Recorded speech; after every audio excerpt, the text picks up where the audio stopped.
Bonsoir. Bonsoir. Pour vous présenter? Ouais, moi c'est Djamana. Moi c'est Dja Nestor. Moi c'est Dja Moïse. Dja Fréli. Moi c'est Fréli. Dja Fréli.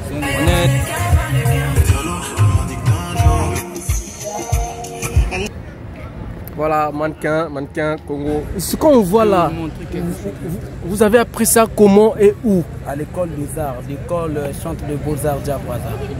Qu'est-ce qui vous a inspiré? C'est l'inspiration qui vient du monde.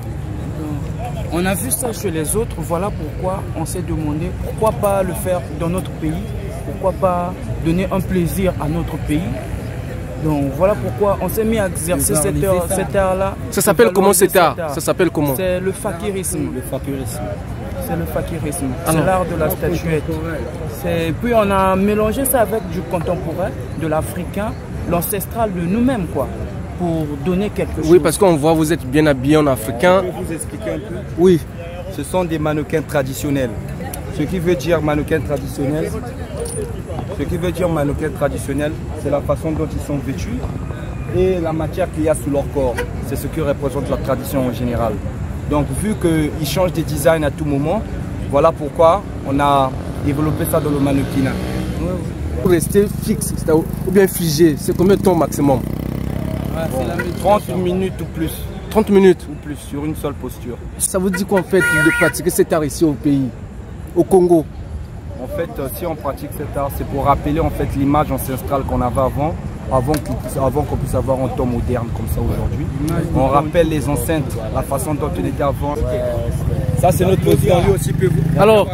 Alors, président, je suis avec des artistes. Oui.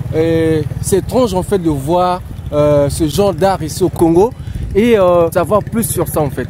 Cet art est un art d'esprit, c'est un art ancestral. Ça, c'est l'art ancestral. Pourquoi l'art ancestral? Parce que nous avons voulu revenir vers nos sources. Nous nous sommes dit ce que nos parents faisaient auparavant était de l'art. Même les gobelets dont ils buvaient de l'eau étaient de l'art parce que c'était des gobelets en cocotier, en bambou. Et même nos maisons, c'était des maisons écologiques, c'est des maisons artistiques. Donc à cette époque-là, l'Afrique vivait dans l'art, mais sans pourtant le promouvoir. Aujourd'hui, dans le temps moderne, maintenant, nous savons que ce que nous avons eu dans le passé comme industrie, ce sont des industries artistiques. Dans ces industries artistiques-là, on n'avait pas su comment promouvoir les formes de nos races, les formes de nos traditions, les formes de nos coutumes. Et nous, dans notre aspect où nous sommes un centre de Beaux-Arts Diabraza, nous avons vu comment réveiller le sens de la tradition. Voilà pourquoi vous voyez aujourd'hui ces formes-là. Cet art est très nouvelle. Bon, parce que je vois ça beaucoup même aux États-Unis. Exactement. Nous voulons que cette patrie, le Congo, plus la sauvegarder, plus la garder. On veut que dans cette mode artisanale, cette mode ancestrale, qu'on nous apporte encore soutien afin de faire beaucoup de choses. Parce que nous faisons beaucoup de choses. Nous construisons des villages touristiques, nous construisons des paillotes en bambou. Donc en tout cas, nous sommes dans l'ancestral. Les maisons écologiques, nous sommes dans ça. Et comme ça, ils peuvent rester pendant combien de temps comme ça? Ça dépend de l'activité. Et selon nous, la pratique que nous avons appris depuis des années, on peut rester toute une journée comme ça. Et même 2 jours. On ne dit pas qu'on ne se repose pas, on se repose aussi. Mais nous pratiquons cet art parce que nous l'aimons. Et ça nous fait du bien, on est très égayis pour ça. Et nous voulons que le Congo puisse retrouver l'artisanal au grand complet ancestral, afin que ce côté ancestral soit bien vendu en fait. Nous voulons que ce soit une bonne promotion du Congo, de ce que nous avons vécu par rapport au royaume, par rapport au temps passé. Alors, vu que c'est nouveau, je dis, oui, ici au Congo, est-ce que vous êtes considéré? Bon, pour nous, nous dirons que oui, nous sommes considérés, mais c'est vrai qu'il n'y a pas trop de compréhension sur cet art, parce que cet art, il fait très peur aux gens.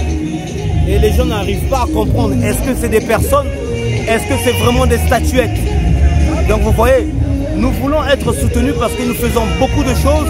Et il y a tellement de formes dans cet ancestral que nous avons aussi des porteurs de masques. Nous avons ce qu'on appelle des mukishi. Vous voyez, c'est des messagers de la nature. Donc on a beaucoup de choses à proposer. Aujourd'hui, vous voyez des postures.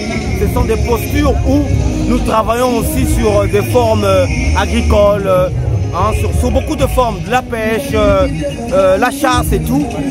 Donc on pourra dire seulement aux autorités de nous soutenir, de nous chercher, de nous poser aussi des questions. Qu'est-ce qu'on aimerait faire? Merci, merci. C'est un tableau ancestral où on montre la forme des tribus, la forme d'un combat des tribus, la forme où le Congo a vécu beaucoup de choses, mais après ça reste l'histoire. Dans cette historique, nous dans cette forme-là, on sait comment divulguer des tableaux sur la forme des postures. Merci beaucoup. Ouais. Merci.